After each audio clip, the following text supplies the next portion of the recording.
फिर आचार्य ने आगे कहा, अच्छा मुझे एक बात बताओ, क्या तुमने वह संदूक खोला था?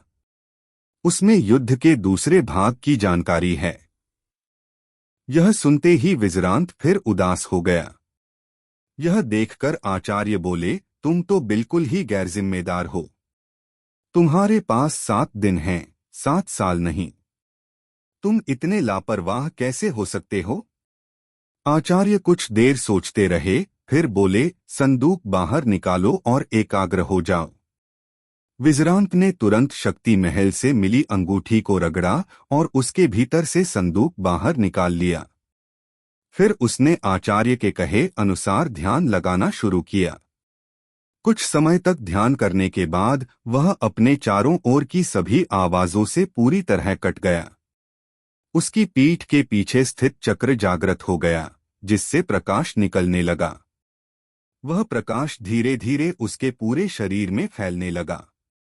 उसी प्रकाश के साथ सूक्ष्म विद्युत तरंगे भी थीं, जिन्हें ध्यान से देखने पर स्पष्ट रूप से देखा जा सकता था।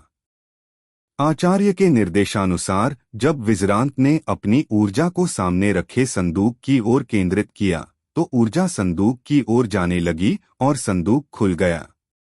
लेकिन जैसे ही उसने ऊर्जा वापस खींचने का प्रयास किया, वह उसके नियंत्रण से बाहर होने लगी और उससे कहीं अधिक ऊर्जा बाहर आने लगी। जब आचार्य ने यह देखा, तो वे चौंक गए और तुरंत अपनी ऊर्जा के माध्यम से विजरांत की बिखरी हुई ऊर्जा को नियंत्रित कर उसे उसके शरीर में वापस भेज दिया। आचार्य की शक्ति अत्यंत प्रबल थी, इसलिए उन्हें इसमें कोई कठिनाई नहीं हुई। लेकिन इतनी तीव्र गति से ऊर्जा के शरीर में प्रवेश करने के कारण विजरांत की नसें फूलने लगीं, उसका चेहरा पीला पड़ गया और उसने रक्त की उल्टी कर दी। इसके बाद वह अचेत होकर गिर पड़ा। यह देखकर आचार्य यामा चिंतित हो गए और तुरंत उसकी नाड़ी जांचने लगे। जब उन्होंने देखा कि उसकी नाड़ी सामान्य है, तो उन्हें राहत मिली।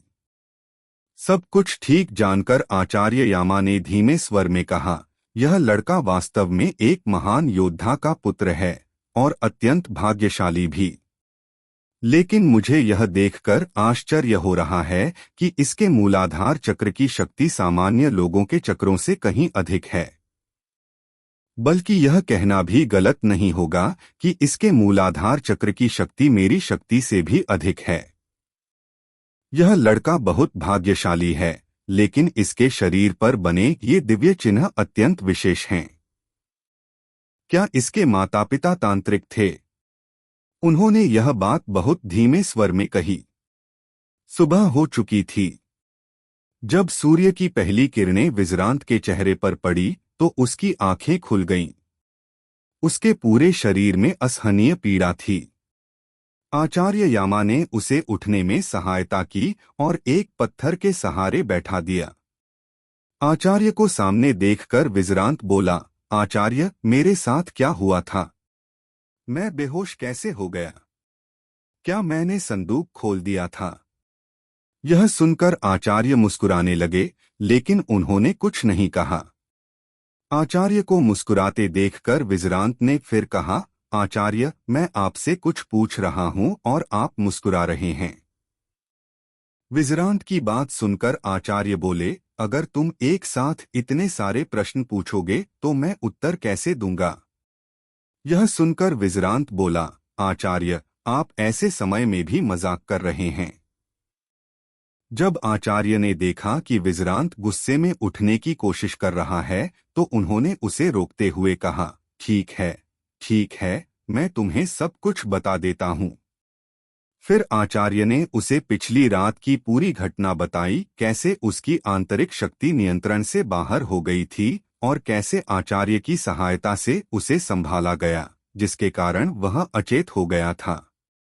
यह सुनकर विजरांत चिंतित हो गया और बोला, आचार्य, मैं पूरी तरह ठीक कब हो पाऊंगा? यह सुनकर आचार्य कुछ उदास हुए और बोले, विजरांत, सच कहूं तो तुम्हारी शक्ति नाड़ियां अभी बहुत कमजोर हैं। तुम्हें पूरी तरह स्वस्थ होने में कम से कम 10 दिन लगेंगे। यह सुनते ही विजरांत और अधिक उदास हो गया। उसे उदास देखकर आचार्य हंसने लगे। यह देखकर विजरांत गुस्से से बोला, आचार्य, आप फिर से मजाक कर रहे हैं। यह कोई हंसने की बात नहीं है। तब आचार्य ने कहा, विजरांत, तुम मेरे शिष्य हो, आचार्य यामा के शिष्य, जिन्हें पूरा संसार अपना गुरु बनाना चाहता है। और जब तक मैं यहाँ हूँ, तुम्हें कुछ नहीं होगा। तुम पूरी तरह सुरक्षित हो। अब तक तुम अपनी जन्मजात मूल शक्ति का उपयोग कर रहे थे, जो बहुत कम लोगों को प्राप्त होती है। यह पहली बार है जब तुमने अपने चक्रों की ऊर्जा का उपयोग किया है, इसलिए तुम्हारी शक्ति नाड़ियों में पीड़ा है। कुछ समय में यह ठीक हो जाएगी। तुमने संदूक खोल लिया है और अब तुम देख सकते हो कि तुम्हें कौन सा मिशन प्राप्त हुआ है। यह सुनते ही विजरांत प्रसन्न हो गया। जब आचार्य यामा ने विजरांत से कहा कि उसने संदूक खोल लिया है, तो विजरांत अत्यंत प्रसन्न हो गया, क्योंकि उस संदूक को खोले बिना वह कभी यह नहीं जान पाता कि परीक्षा का अगला चरण क्या है। जैसे ही उसे यह बात समझ में आई, वह उत्साह से भर उठा और तुरंत संदूक खोलने लगा। जैसे ही संदूक खुला, उसके भीतर से एक तीव्र श्वेत प्रकाश बाहर फूट पड़ा। उस प्रकाश की चुभन से बचने के लिए विजरांत ने अपना सिर दूसरी ओर मोड़ लिया और अपनी शक्ति का सहारा लिया। यद्यपि उसकी विद्युत शक्ति अभी अधिक प्रबल नहीं थी, फिर भी वह अपनी आंखों को उस प्रकाश की तीव्रता से बचाने में सफल रहा। उसी प्रकाश के मध्य उसे एक चमकता हुआ सुनहरा कागज दिखाई दिया। जब विजरांत ने उस कागज को छूने का प्रयास किया, तो वह स्वयं ही उसके हाथों में आ गया। जैसे ही वह कागज उसके हाथों में पहुंचा, उसने उसे पढ़ना शुरू किया। उस पर चमकते अक्षरों में निर्देश लिखे हुए थे, एक जादुई पशु को वश में करना होगा, जो समान स्तर का या उससे उच्च स्तर का हो। उस पशु की शक्ति और उसकी संभावित क्षमता यह निर्धारित करेगी कि विजरांत की रैंक क्या होगी। यदि उसकी रैंक 100 से नीचे रही, तो वह प्रतियोगिता से बाहर हो जाएगा। इस विषय की विस्तृत जानकारी शक्ति महल में मिलेगी।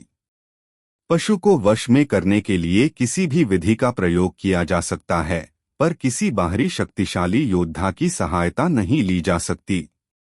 साथ में भाग ले रहे योद्धाओं की सहायता स्वीकार्य होगी, लेकिन यदि किसी बाहरी शक्ति या बाहरी योद्धा की मदद ली गई, तो यह पत्र नष्ट हो जाएगा और प्रतियोगिता समाप्त मानी जाएगी।